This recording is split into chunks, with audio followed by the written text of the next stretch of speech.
Hi, I'm Daniel Bow, and this is the first video of a series that I'm going to do on Teach Like a Champion 2.0. And we'll talk a little bit about this video first.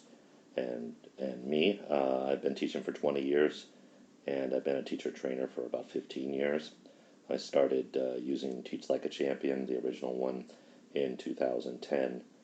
And I started using Teach Like a Champion 2.0 just last year.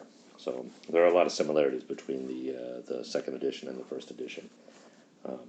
But the reason that this video will exist is to kind of give you an overview of the different sections of the book, why it's put together, how it's put together, what some of the overarching themes are. And then I'll be going into detail in later videos. But this video will probably be a little bit longer than some of my other videos. Most of them will be about 15 minutes. This one may be close to 20 minutes. So there's going to be a lot of signposting in this video. In fact, it's going to be like mostly signposting. So I'll be talking about what parts are next and what parts we finished and such like that. And we'll be doing that a lot because we're actually just going to be talking about sections of the book and what they contain. So be prepared for that.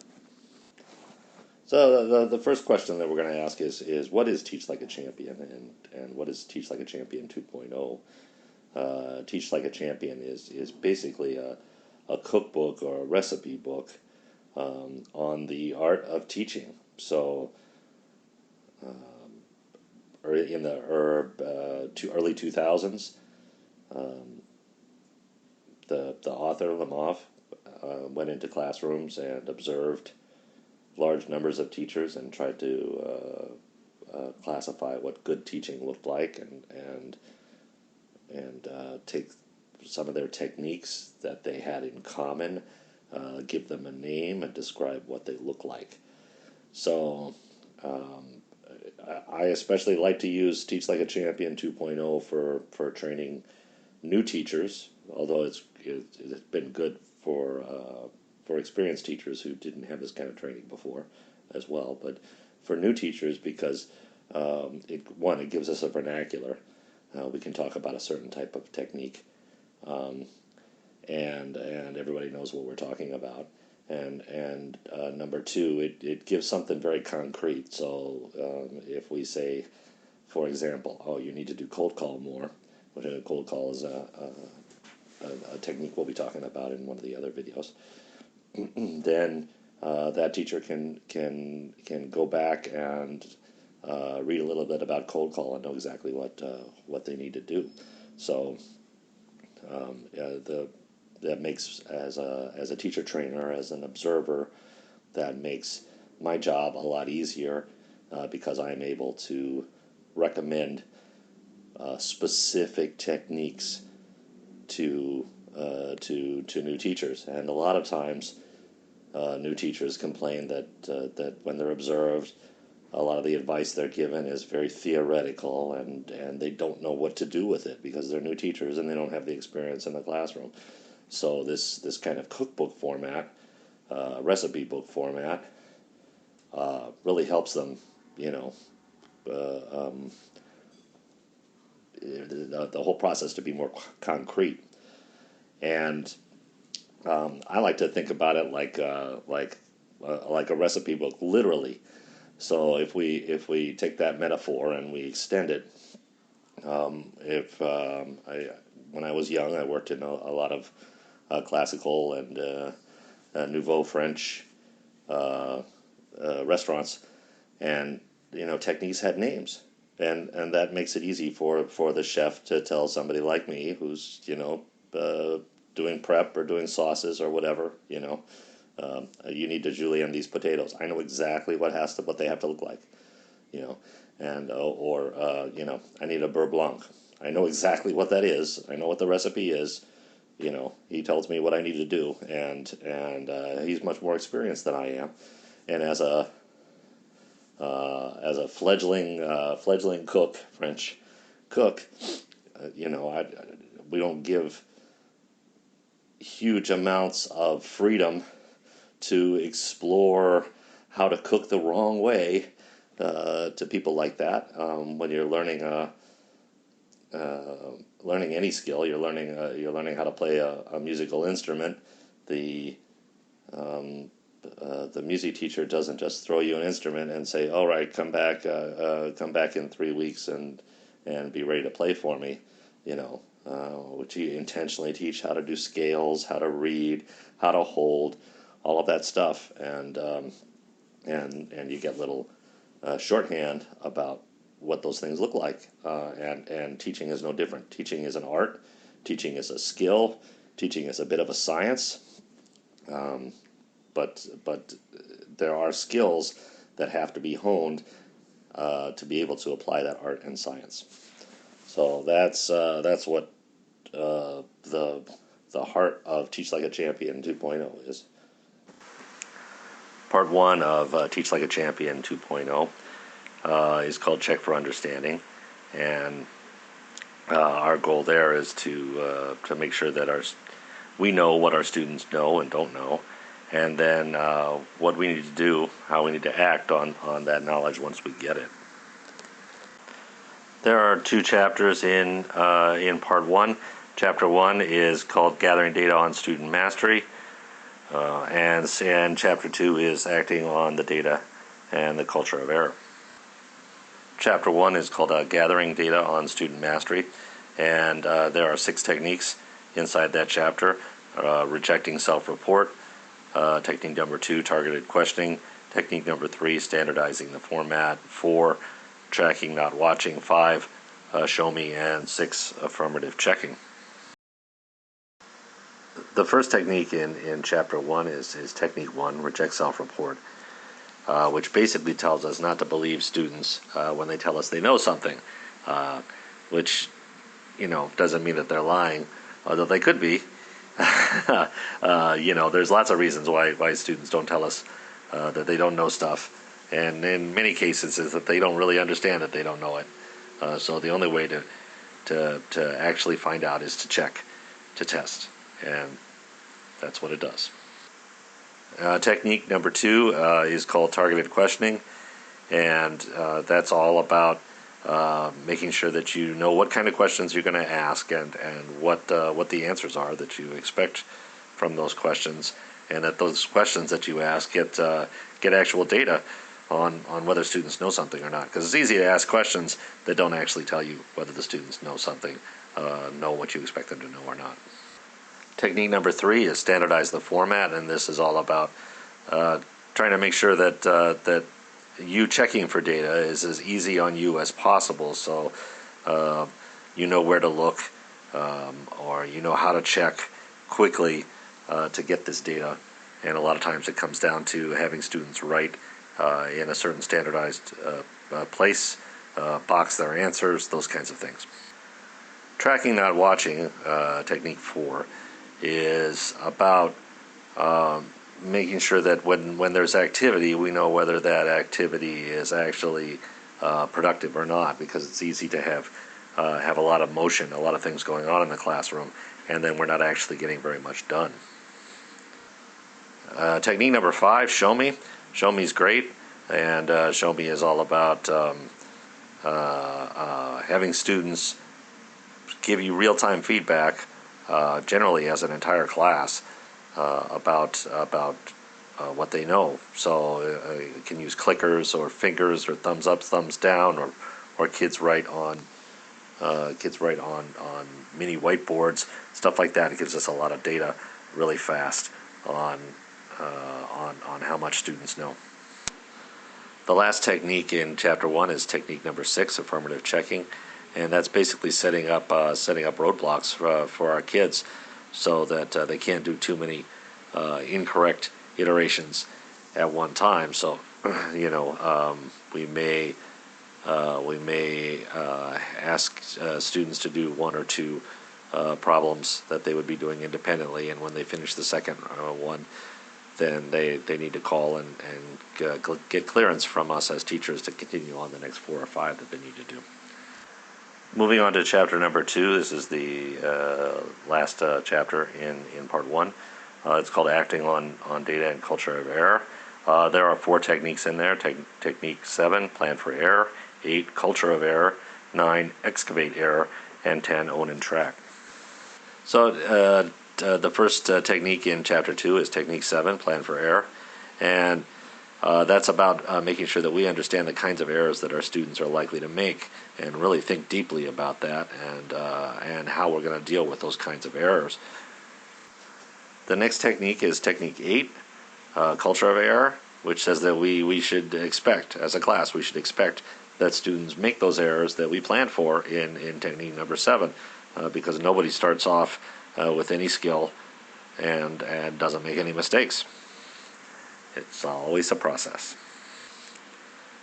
Technique number 9 is Excavate Error, and in that technique we learn how to kind of delve deeply into the error and figure out what the root cause of that error is and fix the root cause so that we're treating the disease instead of the symptoms.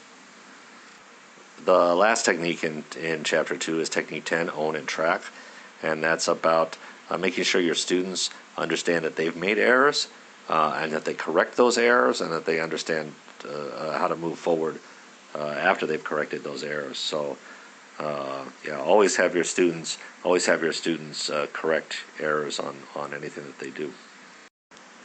Part 2 of Teach Like a Champion 2.0 is called Academic Ethos, and it's all about setting an academic standard in your classroom and making sure that what happens there is academically rigorous. Part 2 has 4 chapters. Chapter 3, Setting High Academic Expectations. Chapter 4, Planning for Success. Chapter 5, Lesson Structure. And Chapter 6, Pacing. Starting Part 2, it's Chapter 3, which is Setting High Expectations. And there are 5 techniques in that chapter. Technique 11, No Opt-Out. 12, Right is Right. 13, Stretch It. 14, Format Matters. And 15, Without Apology. The first technique in Chapter 3 is Technique 11, No Opt-Out. And this is one of the 2 that I teach very first 2 techniques that I teach to new teachers.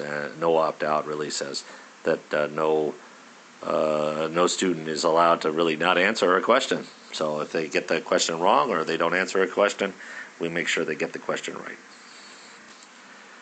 The next technique in Chapter 3 is Technique 12, and that's Right is Right. And Right is Right teaches us to make sure that the answers that students give are correct. They're not answering a different question. They're not kind of half answering the question. They're answering the full question, and they're answering it in a form that is academically acceptable. Technique number 13 is Stretch It, which says that when a student gets something right, you push them farther. If they can answer the question that you gave them, then you need to ask more difficult questions, and really that's the reward. The reward for getting the answer is getting more difficult questions. Technique number 14 is Format Matters, and it really means that we need to get students used to the idea of being academic and being scholars and answering in that scholarly way. The last technique in this chapter is Technique 15, Without Apology. Means that we need to embrace the fact that we are teaching difficult things and we're doing difficult things as a class, and not try to apologize for making the students work or making them be better people. Moving on to Chapter 4, Planning for Success. There are 4 techniques in this chapter. 16, Begin with the End. 17, the 4 M's. 18, Post-it. And 19, Double Plan. In Chapter 4, the first technique is Technique 16, Begin with the End. And Begin with the End is one of just the core points of lesson planning, called backwards planning. Really, you begin with the objective. And every one of these techniques in Chapter 4 is about the objective. So in Technique 16, we have an objective. That objective is our North Star, and we are always moving towards it. Technique 17 is also about the objective, because I said everything is about the objectives. It's directly about the objective and how to write an objective, and 4M's is a framework for writing objectives. Technique 18, Post It, talks about the reasons why you want to post your objective for students to see, so that they understand where they're going. They see the same North Star that you see. And the last technique in Chapter 4 is Technique 19, Double Plan. And this is a technique that I use with teachers that are having trouble being too teacher-centered, and they're not enough student-centered. So a double plan normally is a 2-column format, and for each activity you need to really detail what you as a teacher are doing and what students are doing, and this helps you identify really fast that students are in the same state, doing the same kinds of things for most of the class, and are likely to get bored and disruptive. Moving on to Chapter 5, Lesson Structure. There are 7 techniques in this section. 20, Do Now. 21, Name the Steps. 22, Board equals Paper. 23, Control the Game. 24, Circulate. 25, At Bats. And 26, Exit Ticket. The first technique in Chapter 5 is Technique 20, Do Now. And Do Now has been a core of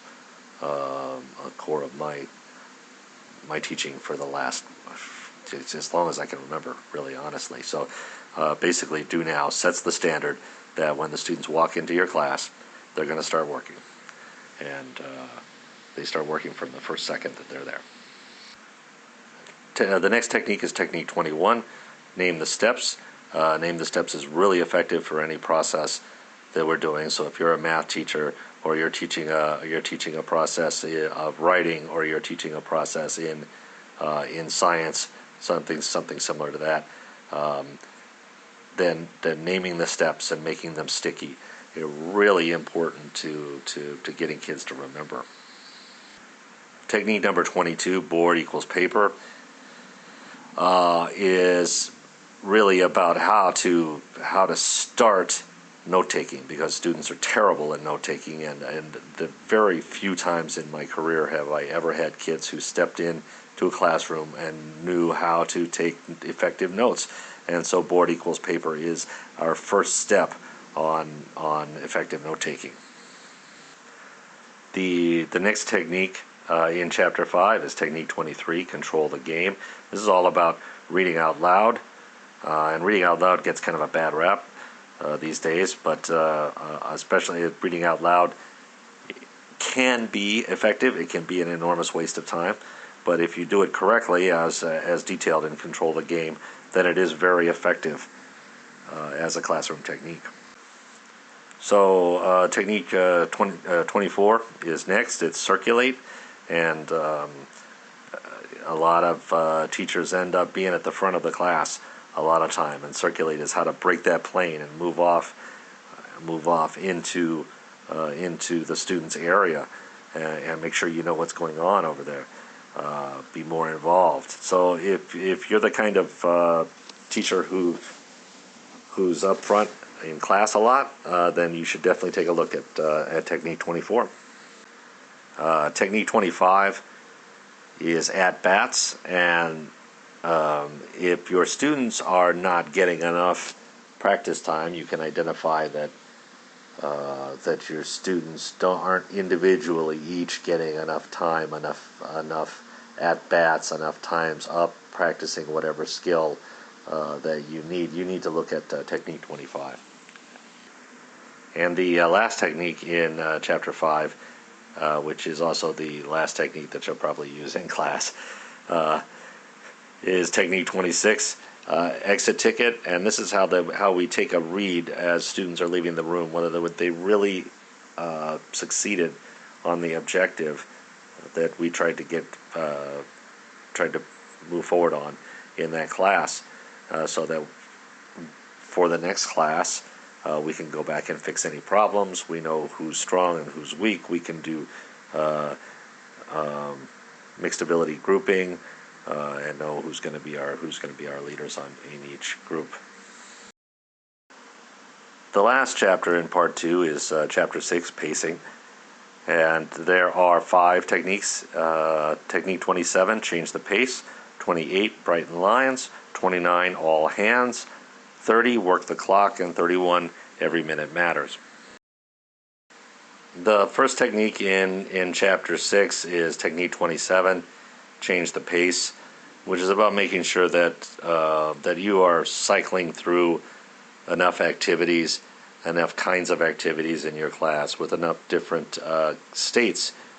So I always tell my teachers, you need to change states on your kids every age minutes. It means if they're 6 years old, every 6 minutes, and if they're 10 years old, every 10 minutes, and if they're 15 years old, every 15 minutes.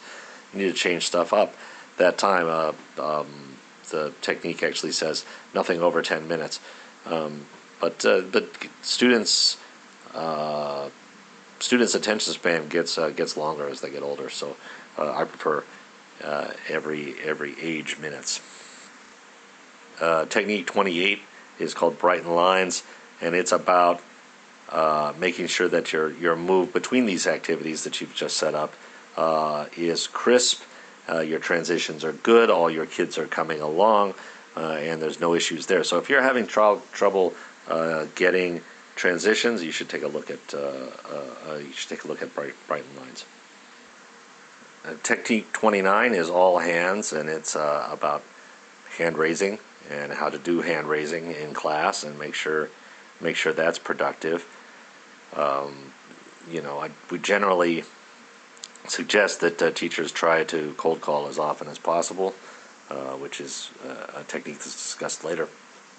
But there is a place for hand raising, and if you intend to have kids raise your hand, you need to look at technique 29. Technique 30 is next. Work the clock, about how to use timers and countdowns, etc., to create kind of a sense of urgency, to increase the subjective pace of the class, so everything feels like it's moving faster and it doesn't feel like it's dragging. Every minute matters. Technique number 31 is another technique in that same vein, which really is about that urgency, about that we don't have enough class time. Every minute counts. So if you're having trouble with lots of dead space in your class, definitely take a look at 31. Part 3 of Teach Like a Champion 2.0 is called ratio. And ratio here means the ratio of what students are doing to what you as a teacher is doing. And basically it's about how to push the participation and cognitive work off onto the students. I always tell my teachers, you're doing too much work and your students are not doing enough work. So this is how to solve that problem. Part 3 has 3 chapters. Chapter 7, building ratio through questioning. Chapter 8, building ratio through writing. And Chapter 9, building ratio through discussion. To start off Part 3, we start with Chapter 7, which is building ratio through questioning. And there are 5 techniques in this chapter. Technique 32, wait time. 33, cold call. 34, call and response. 35, break it down. And 36, pepper. The first technique in Chapter 27 is Technique 32, wait time. And wait time is all about, the whole chapter is about questioning. But wait time is about questioning, getting the best answers that you can possibly get. And research has shown even waiting 5 seconds after you ask a question before you start taking answers gives time for everybody in the room to have an answer, so that when you cold call, people will have an answer. And that brings us to technique 33, which is cold call. And cold call says, generally don't take raised hands, don't take the same people all the time. Keep kids accountable. They know that they can be asked a question at any time, and they have to know what's going on. Technique 34, call and response, is not to be confused with call and response, which is a call for students to come to attention, basically. call and response here is all about basically choral drilling. And just like reading aloud, choral drilling can get kind of a bad rap, but it is effective if you do it right, and it is ineffective if you do it wrong, which is basically the same as a lot of other stuff. So technique 35, break it down, is about when students answer questions and they make an error, pull back and go back down and lead them back towards the answer. That basically break down your question to the point where the students can answer. Technique 36 is the last in chapter 7. It's pepper, and pepper is about having this kind of fast-paced questioning where you're dealing with automatic knowledge, drilled facts that you just keep drilling all the time. There's a lot of stuff in math and science and English where answers really just have to be automatic, and we don't want that to take a lot of time. We don't want that to take a lot of class time, but it has to happen. So how do we do it? Continuing on to chapter 8, building ratio through writing. There are 5 techniques in this chapter. Technique 37 is everybody writes. 38 is art of the sentence. 39 is show call. 40 is build stamina. And 41 is front the writing. The first technique in chapter 8 is technique 37, everybody writes. And that's kind of like the writing equivalent to wait time. You give everybody a chance to write down an answer, to prepare a written answer that you will later call on. 38, technique 38, the art of the sentence, is about getting students to have more, I want to say, more elaborate answers, writing sentences that are better constructed. So if you're having problems with students giving you answers that are not well constructed, you should definitely look at this technique. Technique 39, show call, is the writing equivalent, writing analog of cold call, and so basically we take and highlight some students' writing and talk in depth about it. It's an extremely effective technique. So if you're doing things that involve paragraph writing, etc., and you want to drive the students forward in their ability to do that kind of writing, definitely look at show call. Technique 40 is build stamina, and that's basically we're just asking students to write longer and longer. It's a little bit more complicated than that, obviously, but if you're having a problem with students giving shorter answers, and you really want them to build up to more detailed answers, take a look at technique 40. The last technique in chapter 8 is technique 41, front the writing. And front the writing is about kind of moving the writing from the end of the class, when it normally happens, to the front of the class. And a lot of that has to do with students' attention span and their energy level and some stuff like that. So you can get better writing if you do it as recommended by moving it to the front of the class. The last chapter in part 3 is chapter 9, building ratio through discussion. There are 3 techniques in this chapter. Technique 42 is habits of discussion. Technique 43 is turn and talk. Technique 44 is batch process. Technique 42 is the first technique in chapter 9, and it's habits of discussion. And just like when adults have meetings, they generally have norms or rules for how that meeting is going to take place. In your classroom, you need to have rules for discussion, and this talks about how to draft those rules and how to get kids to buy into those rules, how to make that actually happen. Because it's easy to put a poster of rules up on the board or something, and then nobody follows them, and it's a complete waste of time. The next technique in Chapter 9 is Technique 43. It's turn and talk.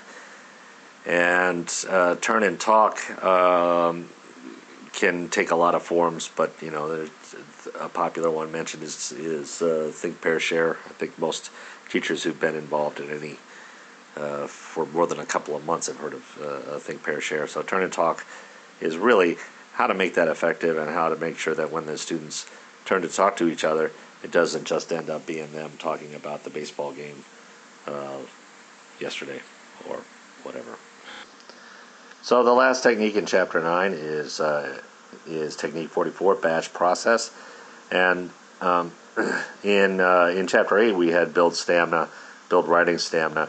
Here batch process is really kind of about building a stamina for students having a discussion on their own without the teacher being a facilitator. So can you move kids off into group work and have them reasonably discuss something for 15 minutes. Part 4 of Teach Like a Champion 2.0 is called the 5 principles of classroom culture. And those principles are discipline and management, control, influence, and engagement. And so discipline is, I come from a military background, so this is not confusing to me at all. Discipline is not about beating students or anything like that. It's about maintaining order in your classroom. And management means reinforcing behavior through consequences and rewards. And control is really about your presence in the classroom. So it doesn't by controlling. It's not something terrible. We don't want a classroom that's out of control. We definitely want a classroom that's in control. And there's a sweet spot for how much control you have. So but there definitely needs to be some control. And if there isn't, then your classroom isn't functioning.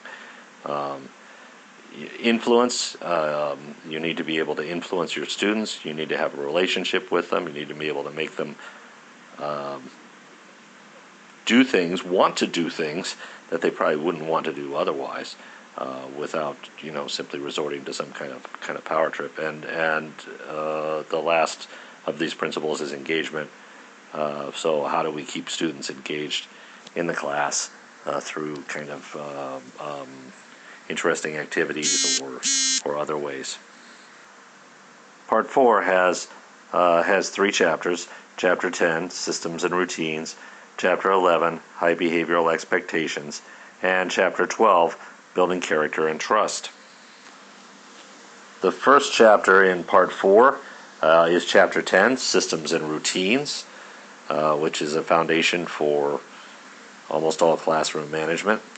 There's Technique 45, Threshold, 46, Strong Start, 47, Star or Slant, 48, Engineer Efficiency, 49, Strategic Investment, and 50, Do It Again. So the first technique in Chapter 10 is Technique 45, Threshold, and that's really about how to take control of your classroom. So when students step into your classroom, or like is almost always the case with me, when I step into a bunch of students' classroom, how do they know that I'm in control and they aren't? Techniques 46 is Strong Start. Strong Start is really about just having a really strong entry routine, so that when you start your class, the students know what to do, how to do it. It starts basically the same way every time, so people aren't sitting around wondering what to do. They have no excuse but to get started immediately. Technique 47, STAR and SLANT are both acronyms that are basically teaching the kids what it looks like to be actively listening, and how to show you that they are actively listening. So if you have a problem with students not appearing to listen, or having side chatter, something like that, then you need to take a look at STAR and SLANT. Technique 48 is engineer efficiency, and that's about trying to find the fastest way to get all of this administrative stuff, that non-learning related things that we do every day, how to be better at it, how to be faster at it. You know, do we stop at the beginning of the class and spend 5 minutes to take attendance? Probably not. But you know, we can pass out papers efficiently, or it can take a lot of time.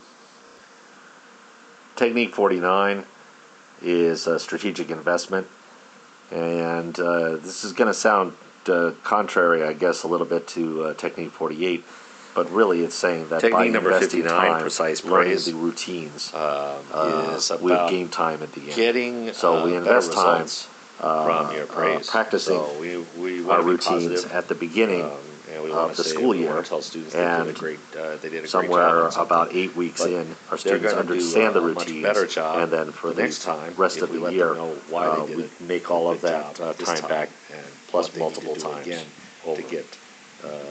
to get to the same level. And the last higher technique in level. Chapter 10 is Technique 50, do it again.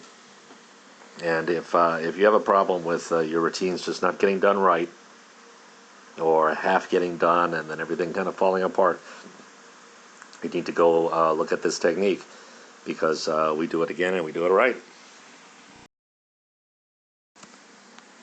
The second chapter in Part 4 is Chapter 11, High Behavioral Expectations. And there are 7 techniques in this chapter. Technique 51 is radar, or be seen looking. 52 is make compliance visible. 53 is least invasive intervention. 54, firm, calm, finesse. 55, art of the consequence. 56, strong voice. 57, what to do. Technique 51 is the first technique in Chapter 11. It's radar, or be seen looking. I like be seen looking because it's very descriptive. So students, sometimes they think they're going to get away with something. They're trying to get away with something, and they need to know that you're watching them and you're making sure that they're doing what they're supposed to do. And not only are you checking on them, it needs to be obvious that you are checking on them. Technique 52, make compliance visible, is about how to easily check that students are complying with the behavioral expectations that you've got. So way back in Part 1, we had standardized the format, and this is kind of like the behavioral version of that. So make it easy for you as a teacher to check whether students have complied with the behavioral expectations that you've set. Technique number 53, least invasive intervention, is all about when something goes wrong and when there are behavioral problems, how do we correct those as quickly as possible and get back to the business of teaching as fast as possible.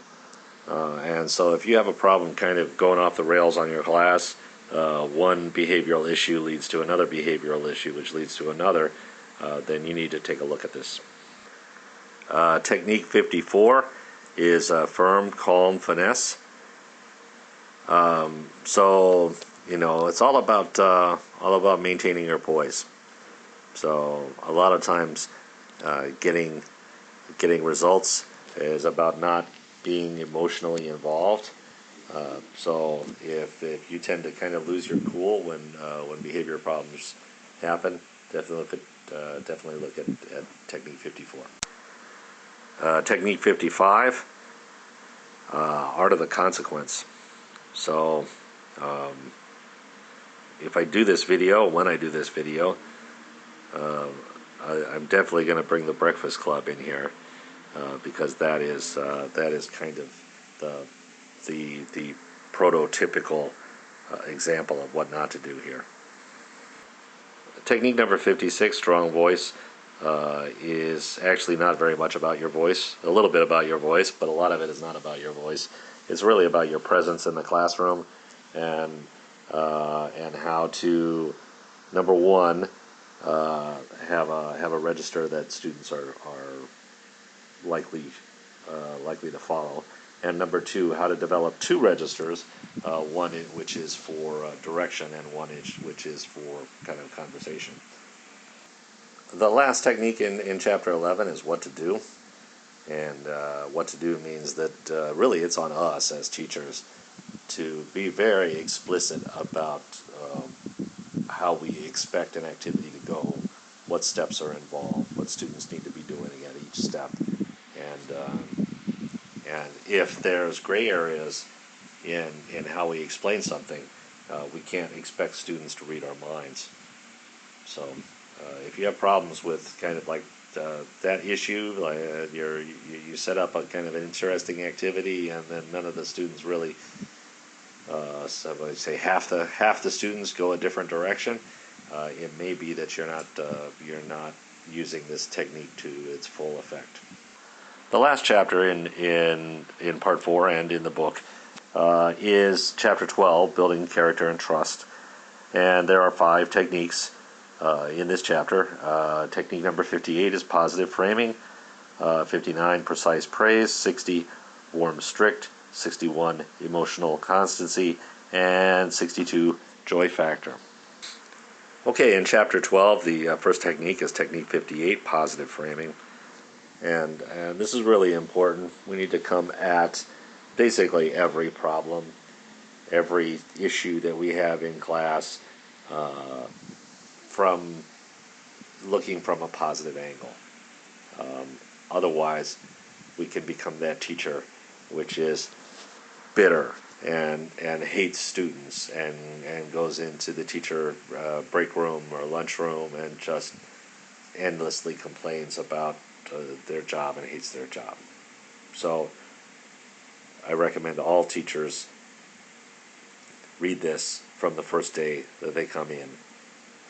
Stay positive. Technique number 59, precise praise, is about getting better results from your praise. So we want to be positive, and we want to tell students they did a great job on something, but they're going to do a much better job the next time if we let them know why they did a good job this time and what they need to do again to get to the same level or to get to a higher level.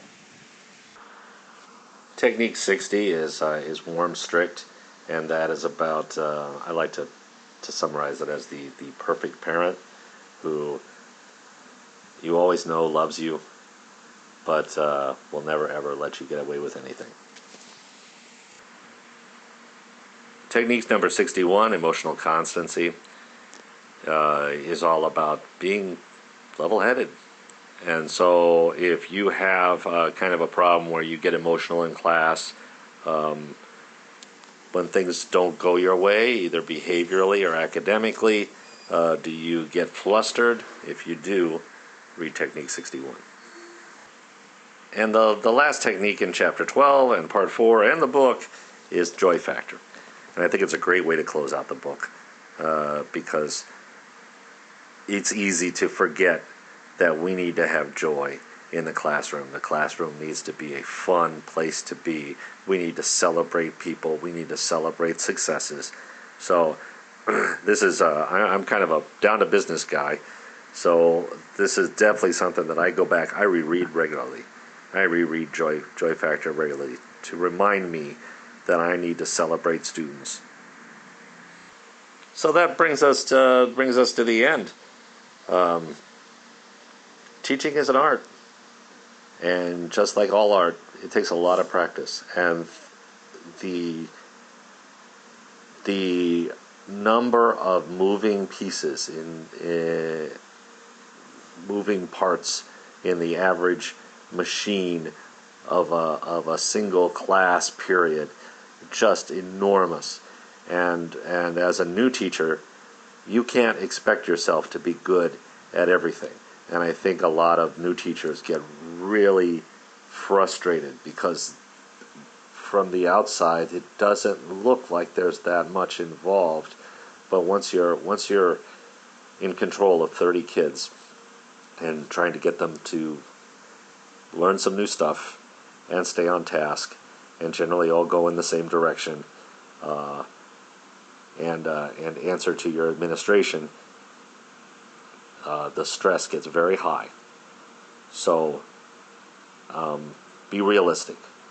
Start with a few of these core techniques.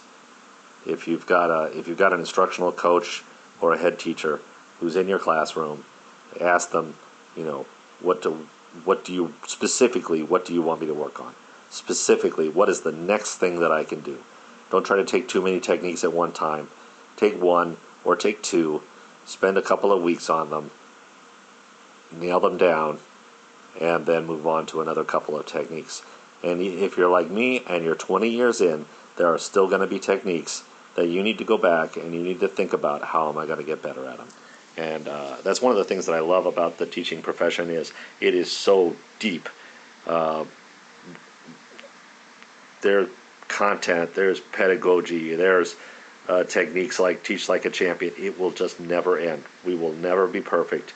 And our students will continue to change and will continue to have challenges in every single year, in every single class. And I think that's great.